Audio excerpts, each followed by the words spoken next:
Awesome, cool. So all the team is here. So last week we had Skepsi and Greenberg, and last one was which one was it? I think Greenberg. So you guys can choose which teams wanted to present first today, and then next Monday in Japan time, that's going to be like a Sunday evening in San Francisco. We do have office hour for the pitch practice. So please, everyone join. Not like everyone from the team, but thing is, anyone from the team, somebody has to join it next week, also in 2 weeks one, because like we're going to talk about the investment. That's going to be a part of the pitch. So everyone, somebody has to understand like how investment works, and then because you need to like think about it for the pitch side. So please join the next coming office hours too, right? So cool. Let's start to. So Asma, you can choose the team. Want to take a present for us today? Sure. Does Stan Davis want to go? All right.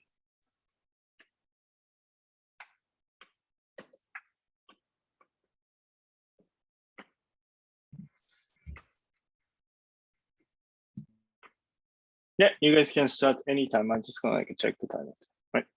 Yeah. Yeah. Hello. We are the guys behind the scenes. We are not the ones who stand in front of everyone, but we wanted to do something different today. So, taking questions and answering people's concerns is a huge part of a pitch. In some pitches, in conferences, actually it takes up 50% of the pitch. 50% of the time you're presenting and 50% of the time you're answering questions. So in today's presentation, we wanted to practice that. So we will take all the questions you have and we will try to answer them about our product, about our app, about our processes. And yeah, we'll try to answer them to the best of our ability. We could start it off by asking each other, and then you can pop in anytime and ask your own questions as well. So Haitham, I'm just curious, why should travelers be concerned about this at all? Well, thank you for that question, Jack. And if I were to start this off, I would mention maybe it's going to form a system of social proof. We do know that human beings are social animals, and there's social conformity amongst us. So whenever travelers get to see the actual reality of a hotel or of a vacation home, then it's going to be much more motivating for them when they see multiple people actually validating that place. An example that I can call off is a few days ago, one of my roommates was trying to buy a monitor. So we checked in the reviews, and we went for the one with the most reviews, the most positive reviews. And it turned out to be great. The monitor came and it was in perfect shape. So I think that is the same kind level of conformity or social proof that it requires for the travelers. Yeah. So maybe I can ask you the next question. So in your pitch, you mentioned that you have content creators and they do something within the app. So what do they do, and what is it for them that they're going to gain? Yeah, that's a very, very brilliant question.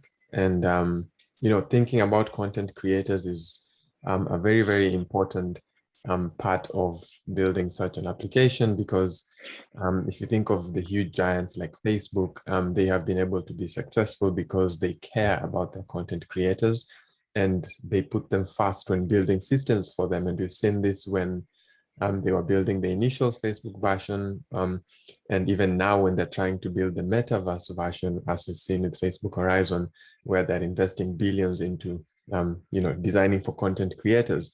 And when you're thinking of those designs, you want to make sure that, one, the content creators have a sustainable way of making a living. Otherwise, if it's not sustainable, they will not remain on your platform and they will look for better systems. And the second thing is they want a reliable system that is, trustworthy and they have assurance of getting compensation for their work in both the short and the long term. So you need to design it in such a way that it's a feedback loop that reinforces their work and they're happy and they create more content and they get compensated, and you know what I'm talking about. So they should be able to care about us because we are trying to fulfill these promises, and we are also doing this by incorporating them in that process, by getting the feedback, by trying to do research, by trying to analyze other people's research, like the giants, like Facebook. So this is why we believe that this will be a safe haven for them. Speaking of safe havens, we know that hotel owners would also call this a safe haven, but I would like to understand, because you mentioned it, Haitham, in your pitch, why should hotel owners care really? Well, for starters, as you mentioned, content creators have been having the payment issue. So hotel owners will be also have a similar concern. So we want to ensure that they get paid on time and for the value that they offer. And also, we want to help them expand their reach all over the world. So by coming onto our platform, we're going to open them up to a much broader audience and hopefully give them some source of foreign currency too. Yeah. Absolutely. Okay. At this point, we open it up to more questions from the other part of the audience. Mm-hmm. Yes. Yeah, I go see ahead, you guys. Kota. Oh, thank you. I remember, I think it could be Jack. You mentioned that you're ideally trying to create an application where you can sustain the user's usage over time. I'm curious, how would you do that? Right. Yeah. So should I take the next question? Okay, Taiho, do you want to ask yours as well, and we'll answer both of them? Sure. So, there's a lot of services like yours already in the world, and it will probably be hard for you because you are a growing startup. What's in it for the customers for them to use your product? Okay. So achieving sustainability, referring to Kota's question, is different depending on the user, right? So sustainability for the hotel manager means you're widening the funnel for them to be wider than the existing one, which means more potential for discovery. They want more people to find that they exist, which could also down the line lead to more bookings. Sustainability for creators could mean they could rely on accurately being compensated for the work they do. And for travelers, of course, is having to rely on the platform to, what they see is what they get. So that's what will prove to be sustainable for them. So trying to make this a safe haven for all those three types of people would involve actually connecting them in such a way that it creates a feedback loop. And what I mean is that if content creators can be trusted to make great content that's accurate, then travelers will be satisfied because what they see is what they get. And if travelers are satisfied, then they will go to those hotels and they will want to use the app more, which makes hotel owners satisfied because they're getting discovered much more than in other platforms, right? So the challenge will be to wire those moving parts in such a way that they connect each other. And once that feedback loop starts, it's never going to stop. Okay, thank you. So it's a challenge to do the research, to actually involve them, ask questions, and iterate over and over until it's perfect. Yeah.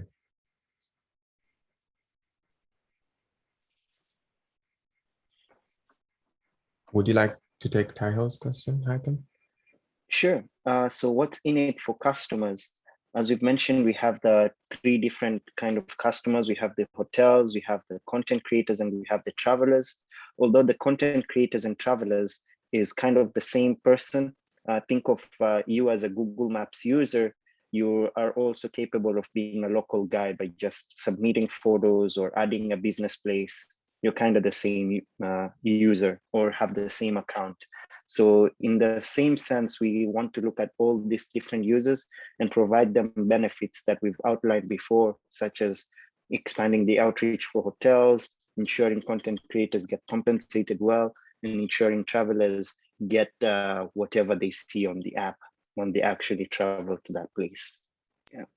Yeah. So when the travelers like decide to want to go to some hotel, they'll probably search it up. Stan Davis might come up, some other place might come up. Why should they choose you as Stan Davis?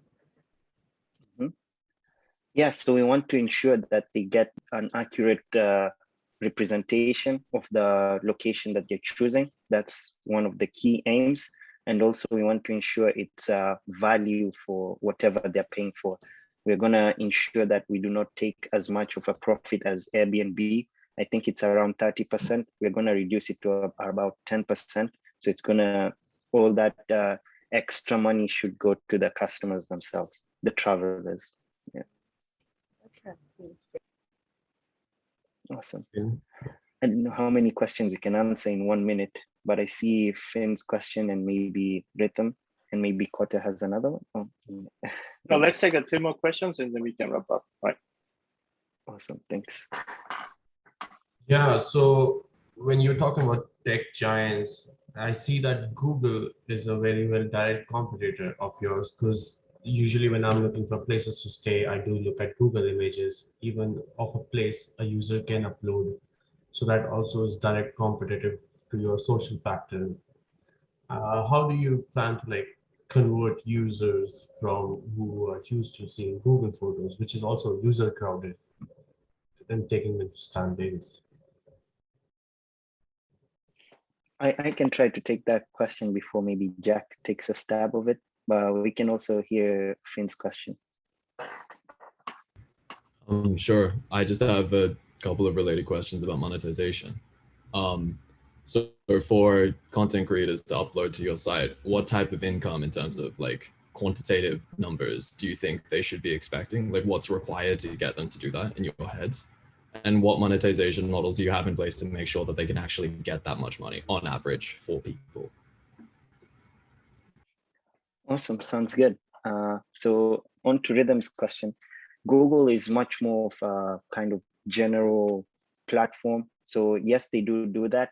And also they do have restaurants where you can see the type of food that is there. But platforms like DoorDash and Uber Eats and Grubhub, they're the ones that people will actually go for ordering food if you're looking only at the restaurant side, because they're kind of focused into that niche. So they do their best to ensure the ordering of food from restaurants is perfect. So in the same sense, although Google has more resources, we want to ensure that we do the focusing on hotels specifically, so we fit that niche perfectly.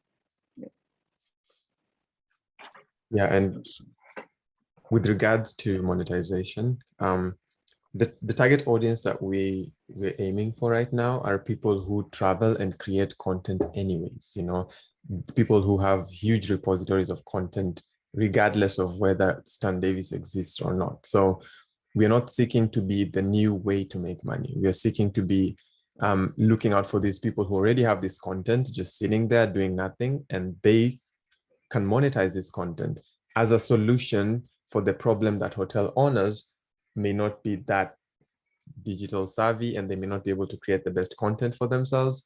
So they could just leverage existing portfolios of content like on Instagram, and these people could get compensated for that. So whatever monetization model we go with, we'll have that in mind. So we believe that that will give us leeway to actually get accepted by most of the travelers, because the content will be sitting there anyway, and now it can make something for them. It could be credits for the hotels, it could be money, but the goal is to solve the problem for the hotel owners.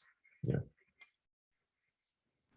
So just quickly, sorry, do you have any idea how much that would be, like in terms of specific like numbers? Mm, all right, not yet, but I can give an approximation. So Airbnb takes about 30%. We are cutting that down to 10%, right? So 10% of the booking. So that 10% is the commission that usually goes to the agency that's in charge. So instead of that going to the agency, that goes to content creators, and that's going to be proportional to the contribution of the creator to the hotel's profile. So if you click through somebody's post, that person will probably get, say, 70% of the 10% that's allocated to content creators. And the other one will be shared according to the contribution of the other people from the hotel's profiles feed. So since you're targeting like premium holiday villas that go for like what, 200 a night, so we're talking somewhere in the range of like I don't know, like $2 or $2 to $20 per booking, yeah, per night. So if you calculate that times the number of hotels times the number of nights, that should be pretty decent. I think more than YouTube.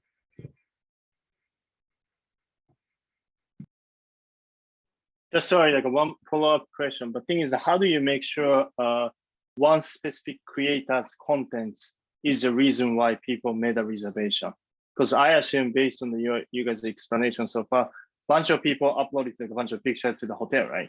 And then I'm pretty sure like these like a factor makes people wanting to like book the place, right? And then how do you compensate? How are you guys going to distribute, or how you're going to make sure like reach each like a specific contents affected like people's decision?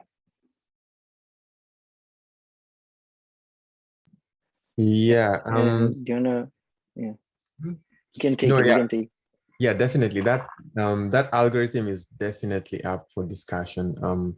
We ourselves just fight over how that should look like. And we believe that the best way to iron it out is by actually putting it out there and letting people critique it. We want to see those bad reviews coming and working from there, because at the end of the day, we are building for the users, and any model that we may have may just be a hypothesis, and it could be proven wrong, it could be proven right. And it's not important to spend too much time trying to get it right in the beginning. We need to spend more time trying to analyze the sentiments that come from that.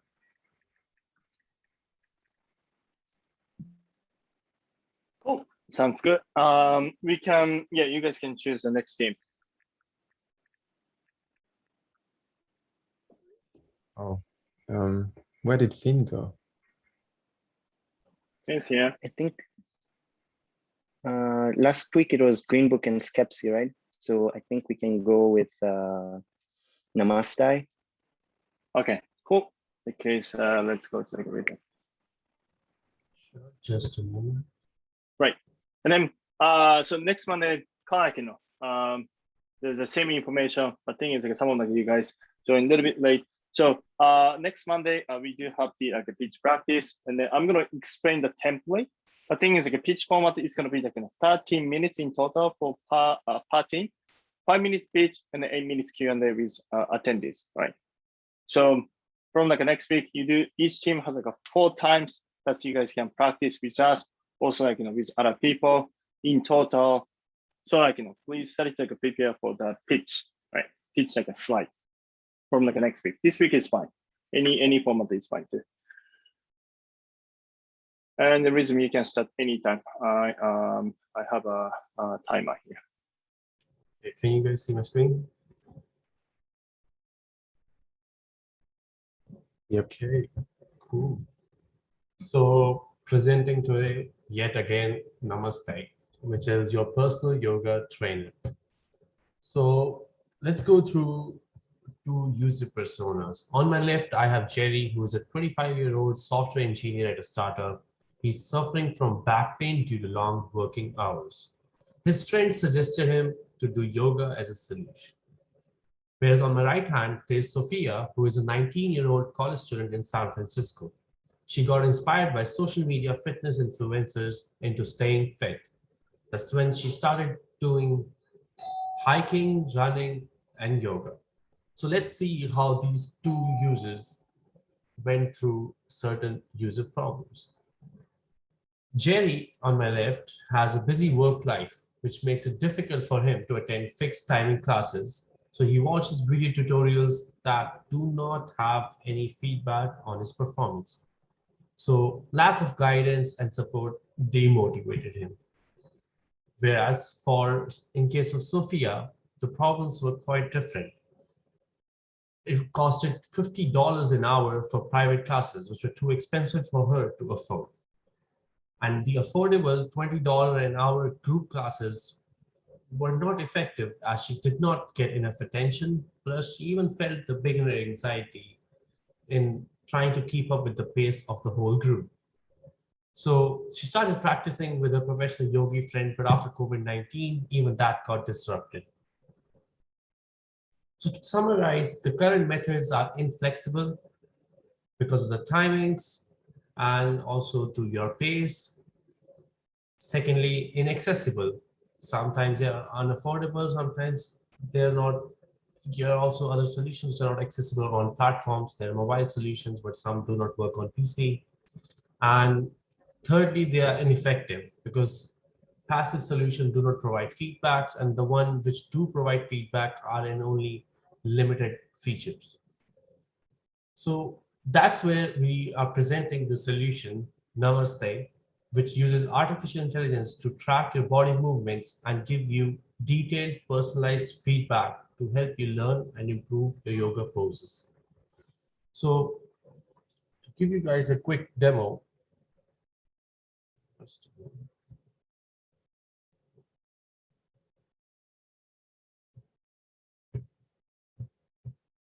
so a very early prototype version of this shows like an ideal pose, which is on the right, and on the left, you will see my video feed.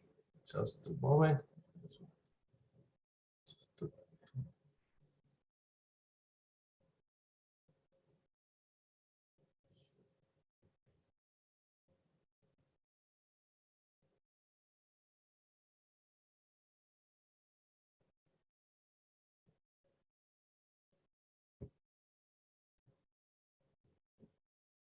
Yeah, sorry for that. I think the camera was being used by Zoom, so it takes time to switch. And I'll just show a quick, like if I try to balance it, you might see this visual cues which turn from red to green as soon as I match the pose. So that's just one form of feedback here. And we're working on a voice assistant, which gives features through voice and also text-based tips displayed on the screen while you're doing the training. And currently we support many poses, around 7 poses. This is just one example. Going back to the slide. So Namaste provides a solution that is flexible. You can use it anywhere, anytime. It's accessible. There's a free version and used as it is a web app, so it can be used on any platform or any device, as long as the screen is big enough for your convenience. Plus, it's effective because it provides personalized feedback with AI, with each joint detection and giving you feedback in terms of audio, text, and visual cues. So, and talking about the current marketplace, we have free solutions like YouTube, which lacks feedback, such as an ineffective method. Secondly, we have certain yoga apps, mostly do not even have AI. And even though some have AI, but they lack user centricity, they fall between a range of $5 to $35 a month. After that, you don't really see much option. Then the next option you see are passive online yoga courses, which is just a set of videos and one-on-one session calls for $100, which cost more than $100. And Namaste pricing is going to be a freemium-based model where in free version, you do get access to almost all the features, except it's limited to only 10 poses. And in premium feature, you get access to more than 30 plus poses, plus targeted goals training like weight loss, core, strength, flexibility, and customized for you, and priority customer support. So yeah, now to you. Please, any questions for me?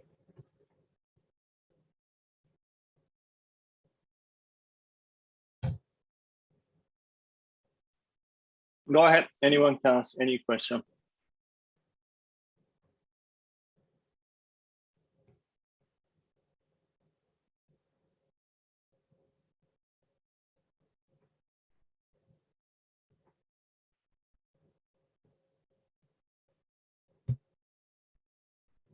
Yes, Haitham.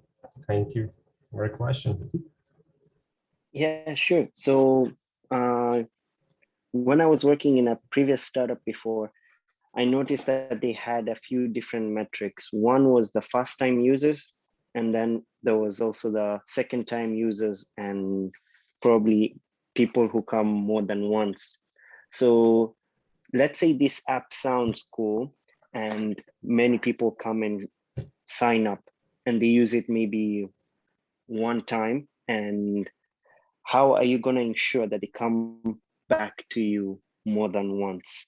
Is it that you're going to leverage the AI features or some other form of thing? Or is it going to be taking the niche of this applications that are meant for training, maybe like Fitness Plus or Streaks, where they just kind of try to train you online?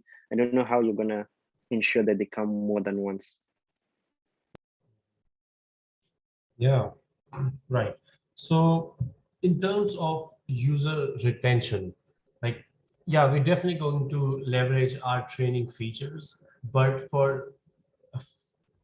to specifically target user retention in long term, we have a plan to have yoga routines, which is kind of streak based activity and gives you a set of yoga poses in a form of a workout. You select the workout and then you go through the instructions based on the targeted goal you have. Let's say you select flexibility plan and then you want to improve the body flexibility. So you'll have to regularly check in and do the flexibility routine designed by Namaste.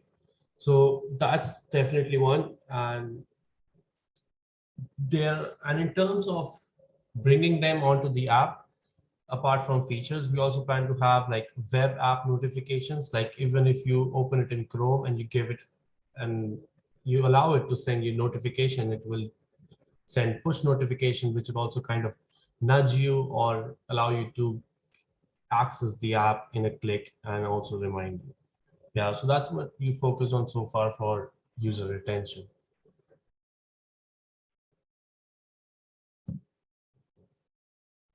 Okay. Quota. Wait, before I ask my question, is it okay if you could quickly go back to the slide to the monetization slide? Oh, thank you. Could you go the one after?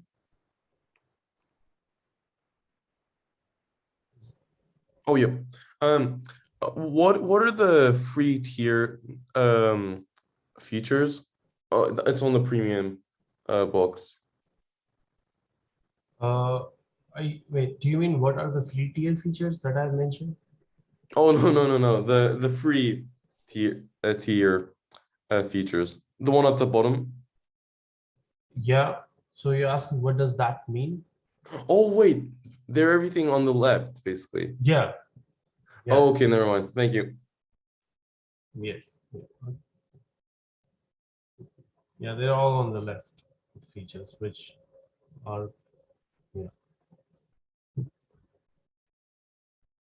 Any other question?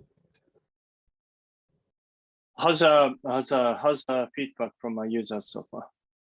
Are they happy? Yeah. Are they not happy? What's the feedback that you received from them?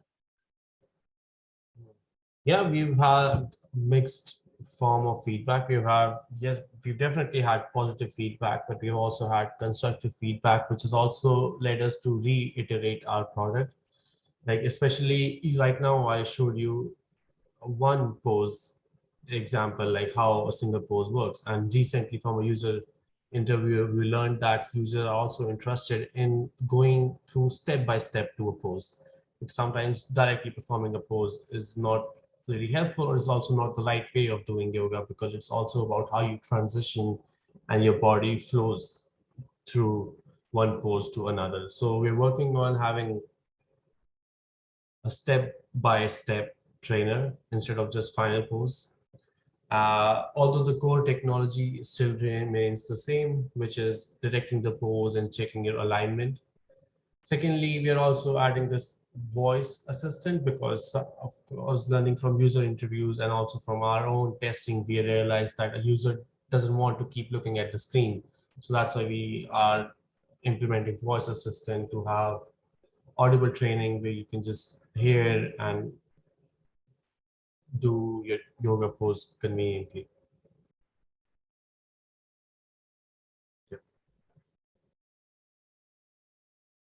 Okay.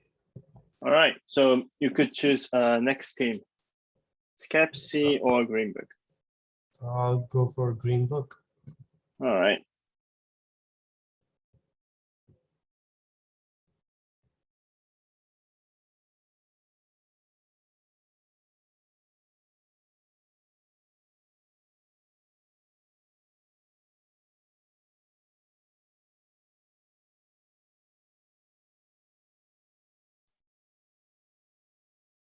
You can start to pitch anytime. I have a timer.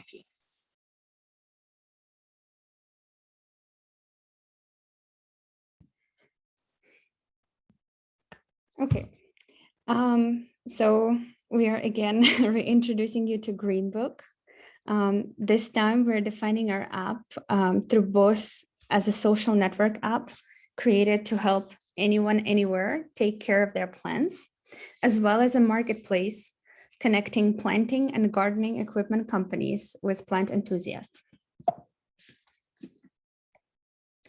Our team has 3 main members, which is me, who's in charge of marketing and product development, Asma, who's also working on product and app development, and Arnav, who is working with app development, and sorry, Taiho, who is also working on the AI side with us. So the 2 main reasons why we came up with creating Greenbook are because we believe that plants should be in every household. And that is because plants have numerous positive health benefits on our mood, on reducing the stress, anxiety, fatigue, improving our performance, in boosting our pain tolerance, and physical benefits like improving air quality. And secondly, because there are very few spaces where people can meaningfully connect with one another.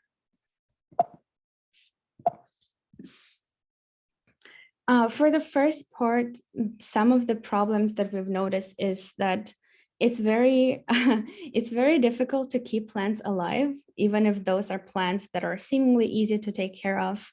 The human factor, like forgetfulness or overcaring, makes plants die quickly, either because of overwatering, not enough watering, getting too much sun, not getting enough sun, getting too much fertilizer, not getting enough nutrition. And often people get discouraged after their first failures and stop thinking about themselves as having a green thumb and not wanting to try this, to try planting as a hobby again. And then finally, for people to even start gardening, once they have the intention, there's a divide between the intention and the access to start the hobby, which is they will have to find the information about the plants that work best for them and their lifestyle. Then they will have to find a place where to best buy the plant at the price point that they're willing to pay. And on the other side, we are also thinking about our app as a place for people to meaningfully connect with one another. Planting as a hobby could be a very nice niche way for people to connect and share the information and make friends. The issue on the connection market is that often the social media out there don't have the best interest of their users in mind.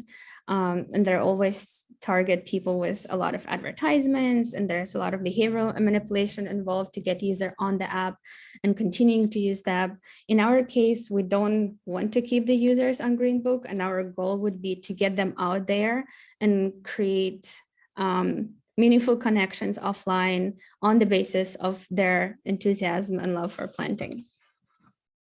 Over the course of the past few weeks or months, we've talked to numerous plant enthusiasts or people who are remotely excited about plants. And some of the things that we found out is almost everyone wants to have an easier way to take care of plants. Even people who do not necessarily struggle with keeping their plants alive would not mind to have reminders or a space to incorporate notes on how their plants react to certain fertilizers and how to not take care of them as they learn from their previous experiences. And then from the conversations with nurseries, we found that there is a general interest about having new ways to reach customers. For the features for the buyer side, we're trying to focus on the reminders, AI advisors, and community forums, which accommodate these two main needs. First, getting an easily formatted and accessible information on how to take care of plants, and as well as the community aspect of making new connections and friends.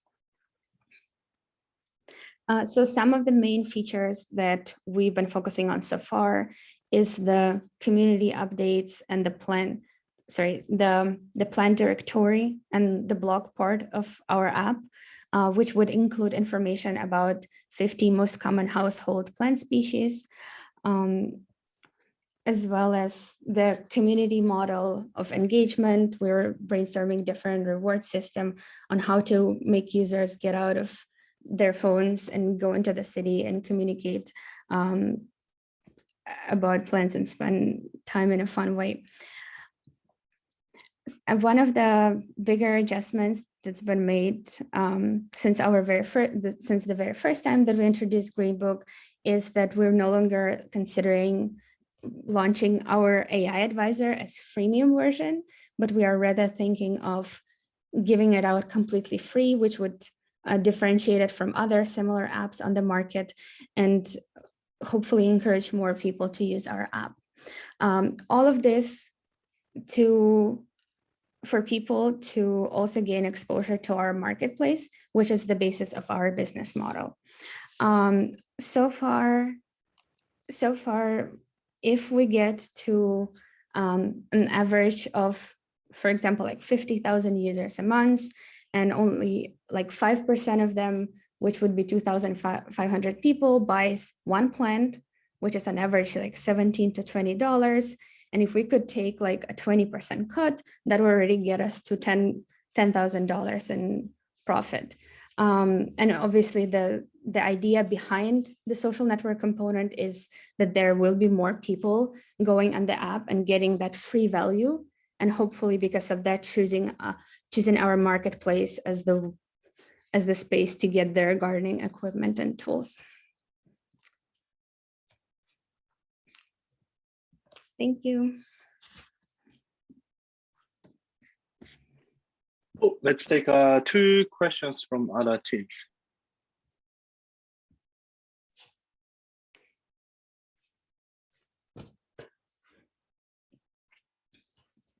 Yeah, please, Kota. Oh, thank you. You mentioned, I think 3 slides ago, you'll be using behavioral science to encourage the users to get off their phone, meet in local areas. I'm curious, what kind of behavioral sciences would allow users to do that? Yeah, so it's our fault. I promise next time we're going to include more about the behavioral science strategies, but they're not so much about getting people out of the app. The behavioral strategies are to help make planting a long-lasting behavior. So for example, this moment of like users not being discouraged about their plant dying and so on. And I think the social component is a major part of this behavior change strategy, whereas people who have social networks, so who have good social support systems, are known to persevere and continue with behaviors that are initially discouraging. And we hope that having that community aspect will help facilitate things like self-efficacy, which is someone's belief in their own ability to do a task. And in future, like that will in turn continue and improve their motivation to, that will in turn improve their motivation to continue planting. Thank you. Sorry, that was my misunderstanding. That was very clear to me. Thank you. Finn? This question might be slightly premature, but have you thought about, are you going to take on the logistics of dealing with the physical transport of goods in a marketplace that you're developing?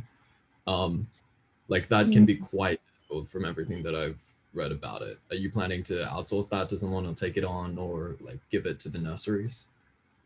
I would say, so I guess first, like I will go a little bit back and talk about like nurseries versus bigger companies.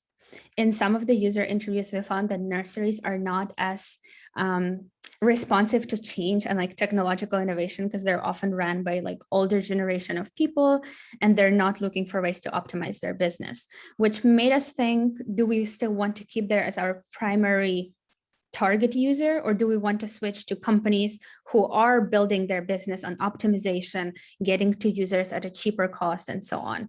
And I think for now, the decision is to move towards the second category of users. And in that case, the logistics is probably something that will be more cost effective to get handled by themselves. Perhaps there's a rationale to partner with like a separate delivery service. So I know that, I don't know, like some food apps also allow for delivery of not food, but like you can just choose to get your things delivered from one part of the city or the other. But I think from the revenue perspective, that would be way, like it's logistics is a complicated process. And if we are focusing on getting the app scaled and like the users in different cities and so on, it would be very complicated. We will either have to prioritize by different cities. And then if we do it in one city, like is the revenue big enough for us to even start these operations, because logistics is complex? So I think for now, the answer would be towards no. Though it is an interesting thought.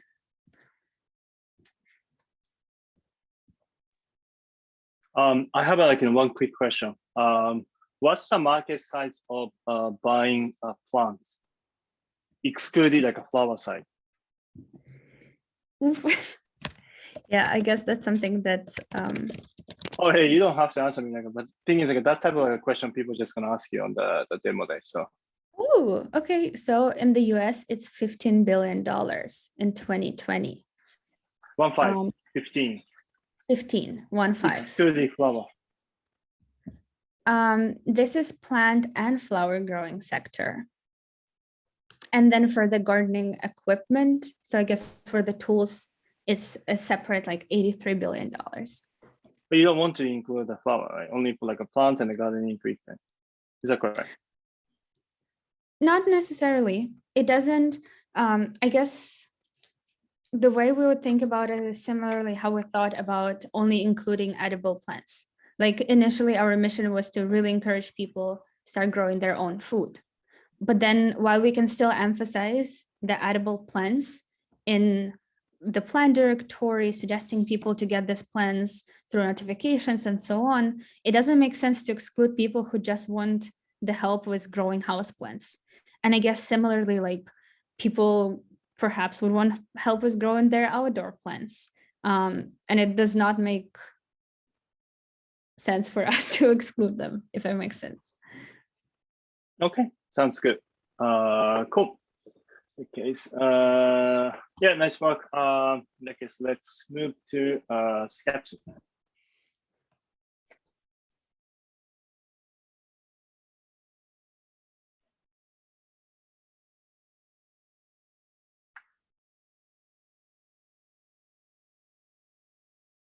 Yeah, you can start anytime. I have a timer here. Great. Can you all see my screen okay? Okay, perfect. Hi, we're building Skepsi, which is an open science platform for reviewing and discussing socially impactful papers. And I think the best place to start to explain Skepsi is with this statistic, which was actually the thing that made us come up with the idea in the first place. As of February of this year, 87,000 papers had been published around COVID-19, just since the beginning of the pandemic. And these papers are incredibly important in terms of guiding public policy, informing the decisions that scientists and ordinary people make, and changing the way that the pandemic impacts our lives. I think if COVID has made one thing clear, it's that in order to tackle social issues like COVID, like climate change, like poverty, scientists and policymakers and even general people need research that's valid and extensible and transparent. That needs to guide the decisions that people are making. And yet, if you look at the systems that we've got, they are peer review and journals, and they fall incredibly short. As I said before, 87,000 papers were published around COVID, and peer review, the process by which academic papers are vetted, takes up to half a year per paper. It has no version control. Comments are almost never made public. Papers are either accepted or denied. There's no room for criticism. There's no room for nuance. And then peer review is hosted by journals, which are equally flawed. They restrict access to scientific information. They cost literally thousands of dollars for individuals and institutions to access things that should be open source. They provide terrible interfaces for interacting with these things because they don't have any competition. And so we came up with Skepsi as an alternative to these systems, a way of doing peer review at scale without relying on academic journals. And it consists of three main steps that the application that we built facilitates. First of all, you take the most popular social impact papers from this incredibly popular database called arXiv, which is filled with open source papers that anyone can use. Then we invite domain experts or users on our platform to critique and discuss these papers. And finally, we display these annotated papers such that other users, and these hopefully are the policymakers and the scientists and the general people who are interested in this stuff, to comment on them, to reply to them, to learn from them. And so we think for almost everyone within the ecosystem of scientific knowledge, this has significant benefits. For academics and researchers, it gives them a reliable, transparent source for papers. For social impact organizations and policymakers, it gives them an interface for cutting edge research. They can log on to Skepsi and gain more information about the things that they're doing on a day-to-day basis and their impact. For the general public, it gives them a way to engage with socially impactful science. If you're worried about COVID or you want to understand the way that it works, you can do so in a way that's highly accessible. For contributors, it gives them a centralized forum for sharing knowledge. They can actually share the things that they know. They can actually further science. And hopefully, finally, for the scientific community, it provides a hub for better supported, dynamically evolving research. It provides an interface that is not just a journal from the 1990s.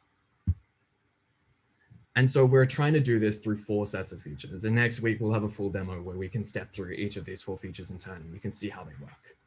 So first, we wanted to build a world-class interface for reading scientific articles. Journals provide terrible experiences. We don't have to, and we didn't want to. So we built something that relied on HTML, that was responsive and interactive, and you'll see it next week. Second, we built a score-focused annotation system, where anyone can annotate any part of the paper, assign scores to it from certain categories, and see those scores show up on the paper. We built an AI recommendation system that takes every annotation in the system. It classifies it according to topics that we've defined, and it uses them to order them relative to user preferences so that you as a scientist or a user can see the conversations that you're most interested in, that most matter to you. And then finally, we built a structure for consolidating scores into paper level metadata. When you make scores on a specific part of the paper, it shows up for the entire paper at the top. You can see the distribution for things like validity and novelty. And so obviously this is a pretty big concept, but the good news is that we're not the first ones to do it. The movement has already started in places like Hypothesis, which is an online annotation tool. But the key is it's completely fragmented. Papers have very small numbers of annotations, and those annotations generally have thousands and thousands of words. And because they're spread across the entire internet, no one is seeing them. There's no structured way of interacting with academic papers. And so in terms of monetization, Skepsi will look to partner with social justice organizations and public bodies. So places like the CDC, places like COVID Watch, and to prioritize and review important research. This helps everyone. It's good for the organizations because they have more access to scientific insight. It's good for the general public because they have access to this information. And it's good for us because we can continue eating food while building Skepsi. So if you want to go check out, I think this is a very old version of the application that I pushed to production. It's on this link, but next week we can promise we'll have a full live demo. We'll go through everything that we discussed today and you can see how it works, hopefully, or doesn't work, hopefully not. Thanks. Yeah, let's take a question from other teams.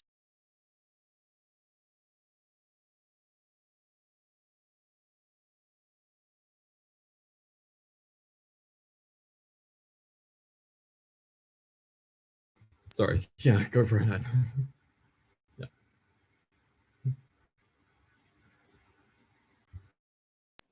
Yeah, so my question is, since it's going to be on the internet, and we've noticed on the internet, people might have very different views, but they don't know how to actually express themselves in a way that is respectful or mindful of the other audiences that are on there. And people might be really kind in person, but on the internet, they kind of have a different personality.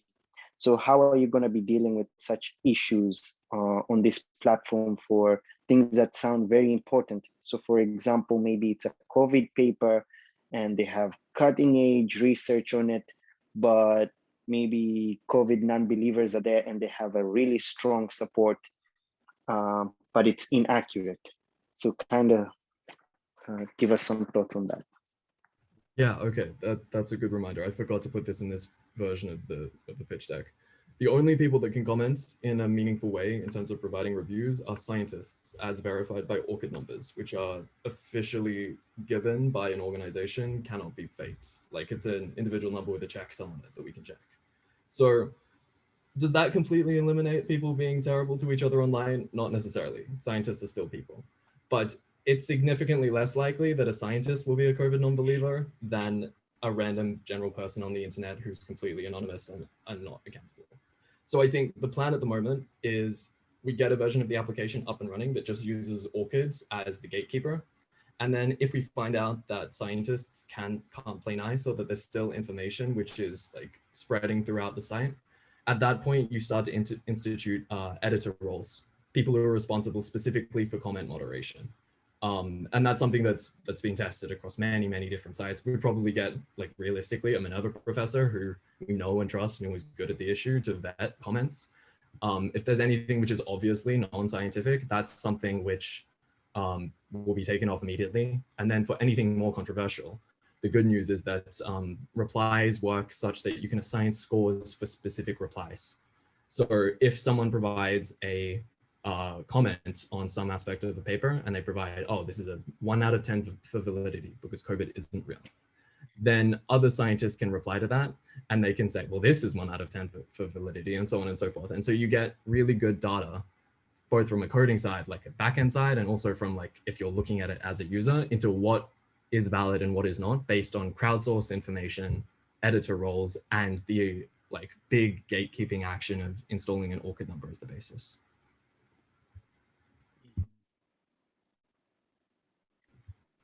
Yeah, sounds good. Maybe just as follow-up questions on the response is, for one, the editors. So will they be paid, and will it be just a single person? How many would you need?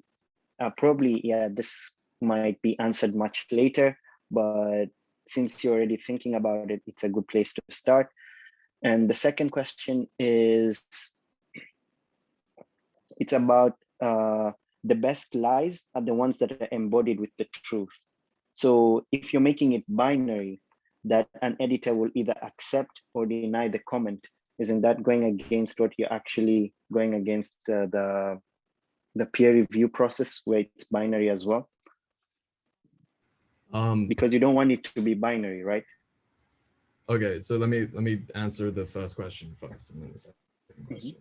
In terms of editors, I mean, obviously they're still tentative, but that doesn't mean that I shouldn't answer the question. The good news about our research into this field is that almost everything happens for free. Peer review right now is a voluntary process. Academics dedicate days of their time per year to doing peer review for absolutely no benefit to themselves, financial or otherwise. And if you look at what's happening on places like Hypothesis, thousands and thousands of academics are commenting constantly without any result. Like, there's often, because of the fact that they're spread across the entire internet, it's akin to screaming into the void. No one else is seeing these comments. And yet they're still continuing to do so. And when you start talking about these important issues, so things like COVID and poverty, I think, and when you start dealing with our personal networks, so people like Minerva professors, I don't think it's an unreasonable ask to go to a Minerva professor who's dedicated to this field and to say, hey, we have 3 papers, because realistically, it's just going to be a few papers. Can you just have a look through these comments? If there are any which don't seem scientifically valid, can you take them down? That's the first part. For the second part, like, to us, I mean, this is a valid point. Like, binary is not what we want. Binary is what peer review is. But I think there are 2 important aspects to it, which is, first of all, like, there's moderation and then there's discussion, right? A troll who is providing a comment like COVID is not real is not contributing to discussion in any way. And therefore there's no need to engage with them in a nuanced way, right? Like, the histogram of scientific responses does not include the minority of people who believe that COVID is a complete hoax, right? This is sort of just an ethical debate about what moderation versus commenting is. But I mean, if I can speak for the team, my ethical stance at the moment is that scientific discussion is to be upheld, but scientific discussion means that, like, opinions like COVID is not real, climate change is not real, so on and so forth, they should not be tolerated at all. Like, we're confident that we can make binary decisions about whether or not they should be included in the application. For more nuanced things, like complex scientific points that don't have clear answers, that's when a system of discussion and critique and commenting can come into play. That's where you get more of the nuance. That's where it's important.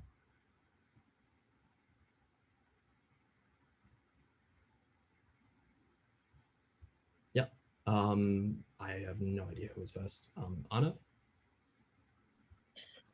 Cool. Yeah, thanks for that answer. I think it feeds into the question I'm going to ask as well. How do you deal with problems of scale? You might have tackled this in your pitch itself, but it seems that with all those nuances to responses and figuring out how to go about responding to, say, just like spam messages versus actual academically nuanced comments, how do you deal with that, the scaling of that, and are there any other problems of scale that you see that might be pertinent to think about in the near or long term? Yeah, that's a really good question. Our approach to scale is to not scale, because we think that in terms of us scaling too prematurely, that's going to be the death of the quality of the website. Skepsi is about very high, finely honed moderation, very highly polished UI elements. And so if we try to expand and we try to take on 100 papers even, that's such a significant time investment that we won't be able to build or moderate the application adequately. So our original MVP will focus on maybe 5 or 10 or at max 15 papers in a very small subset of topics. And our goal and what we're trying to do is to pick something that is vitally important without necessarily being incredibly long or consisting of many papers. So there's this new report, for example, on climate change that is the summation of years and years and years of research. And so that's a single report, but within it, there is so much space for debate, so many important questions to be answered and conversations to be had, that we feel like we could do a lot better just hosting that one paper, as opposed to hosting 15 papers from a variety of topics that have no cohesion. And so our goal is just going to be, given a topic like, or given a problem like COVID or poverty, how do we find the papers that best represent or have the most interesting discussions embedded with it? And to do that, we're going to have to talk to experts. We're going to have to reach out and cold call and email people about that. Later on, I think that's going to change it, at least to some degree. But it depends on where we go. Like, Skepsi as a repository is a very viable option it just means we have to rebuild lots of the application because the focus becomes on data processing to get it in. Like at the moment, it's me in a backend typing stuff into like my like backend interface. If we wanted to make it like a repository with hundreds or thousands of papers, I have to develop a process to chuck like PDFs in there to get most of the information out. So that could be something that we want to do, but we could just continue focusing on quality at the expense of scale and continue focusing on papers that actually matter.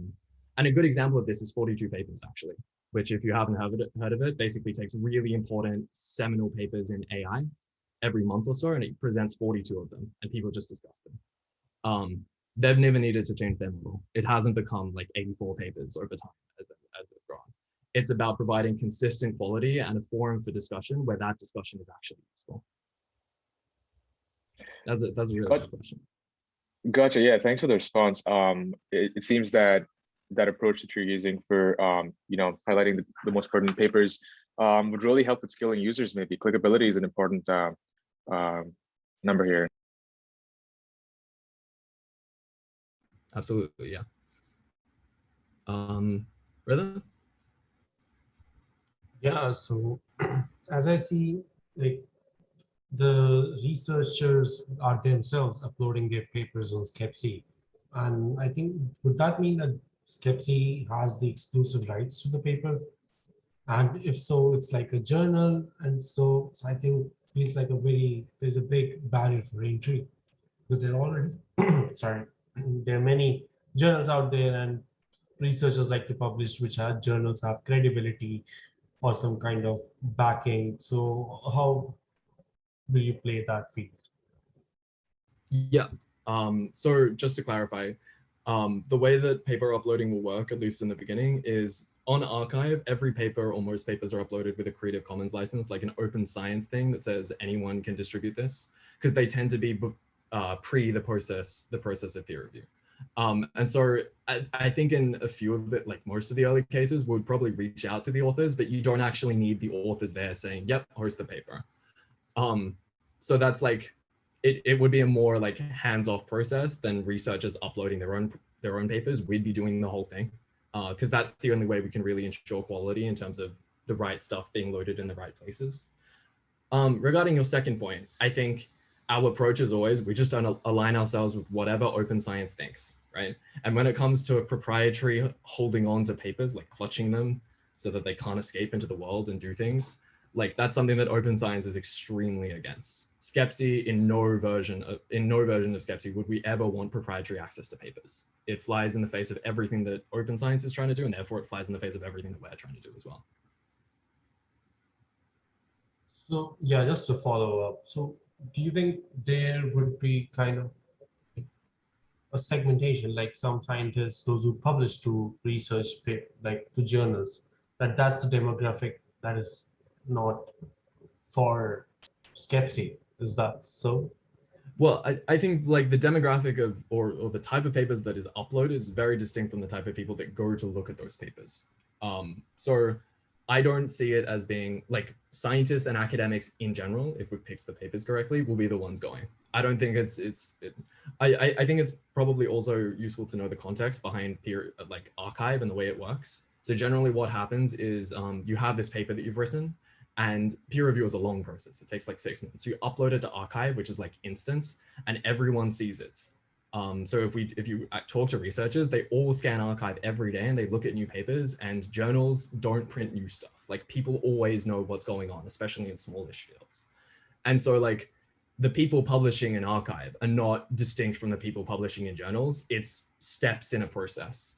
So there's not really these distinct demographics. There are still scientists, they're still publishing in peer reviewed journals. They're just not at that step yet with that specific paper. Oh, I see. Yeah. Thank you. Asma?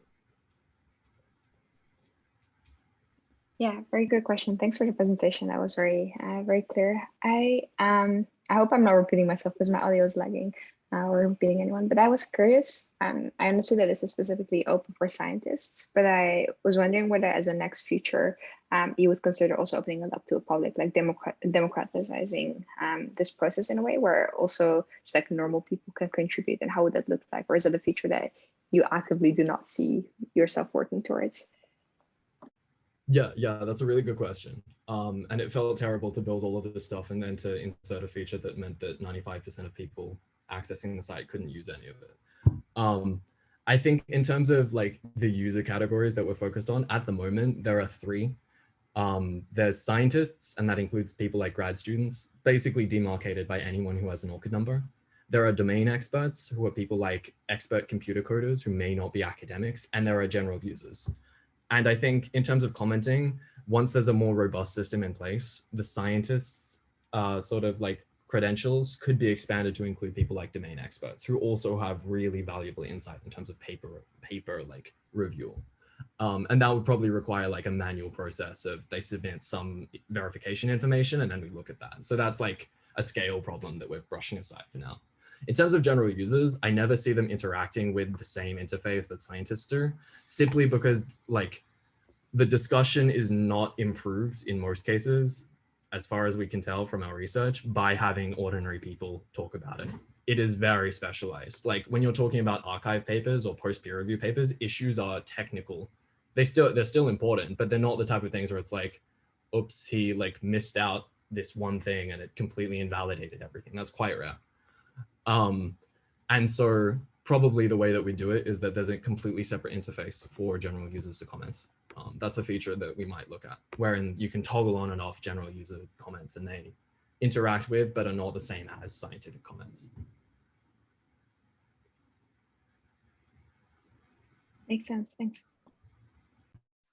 Cool. In that case, yeah, for the next week, please include some of the questions that you guys receiving. For example, like a skeptics part, people ask like, who's going to be like, the users and what's going to, are you going to open up to like other ordinary people in the future too, right? So probably that might be better for you guys to include a part of the slide, like what type of like a user is going to be, right, at the beginning. Because like people just asking like actually a similar question to you today. So that these like a question you guys like think about which type of information like need to be included part of the pitch, and then please prepare next week's probably next like a mentor session. We're gonna go through each team's pitch slide as well, because we just have like probably like 3 or 4 times for like each teams.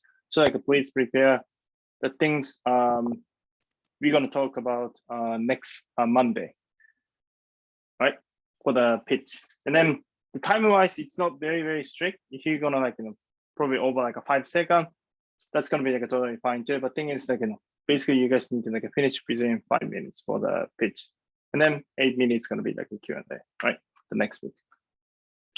All right, in that case, let's take sorry, Nemo-san, do you have any comment or question?